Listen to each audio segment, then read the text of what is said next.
Magkano ba ang ginastos para sa medicines For what quarter po, ma'am? Sorry. for the second For quarter? the second quarter. Based on this accomplishment report po, yung provision of medical and food aid ay nagkaka-amount po ng 40 million pesos. Magkano ulit? Based po on this accomplishment report, yung provision of medical and food aid ay 40 million pesos po yung amount. Sa first quarter naman, meron bang entry dyan na nakalagay medicines? Meron pong entry dito for provision of medical and food aid for 40 million pesos po.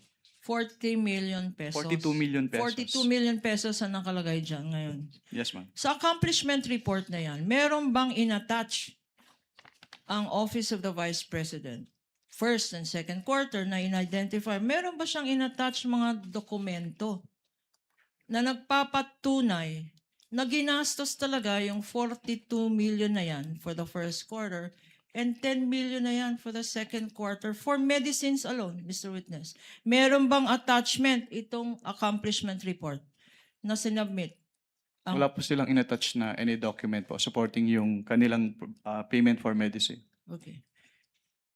Earlier, minention mo, meron ring gastos for traveling.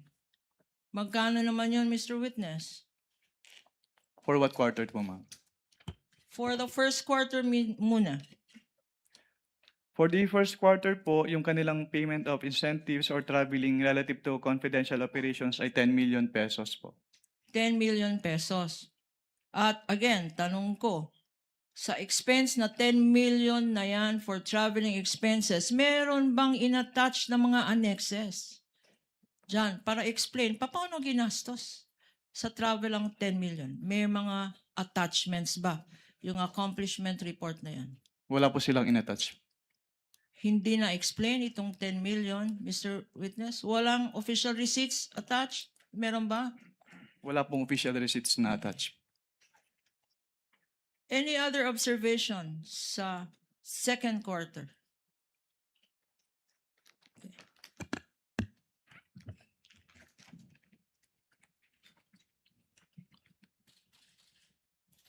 There you go. Okay. Same lang po with the first quarter yung findings po dito. Sa third quarter naman po tayo pumunta. Exhibit P-17-7-D. What are your observations? Ano naman ang masasabi mo dito sa accomplishment report ng Vice President?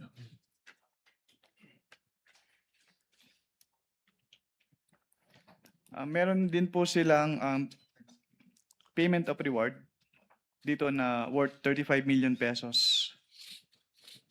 Pero wala po silang inattach na any document evidencing the success of the information gathering or surveillance activities on account of the information given by the informer. Okay. Sinabi mo na walang sinubmit na ebidensya. Wala bang naka-attach dito sa accomplishment report? Wala po, ma'am. Okay. Walang report on success of the surveillance activity? Wala po. And sa pagkaalam mo, and based on your evaluation of the provisions of the joint circular, compliance audit ito? Compliant ba ito?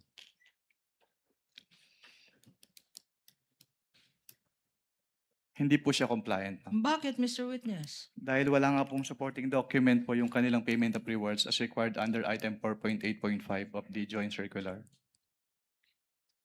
Sinabi mo 4.8 ng joint circular. Ito ba yung pinakita mo sa impeachment court kahapon? Yung 4.8 na yan. Yung provision? Isa po siya sa pinakita kahapon. Okay. Ngayon, magkano naman? Magkano yung item na yan sa third quarter report? For the third quarter po, ang amount ng kanilang payment of rewards ay 35 million pesos. 35 million pesos. Para sa isang quarter lang. Yes, ma'am.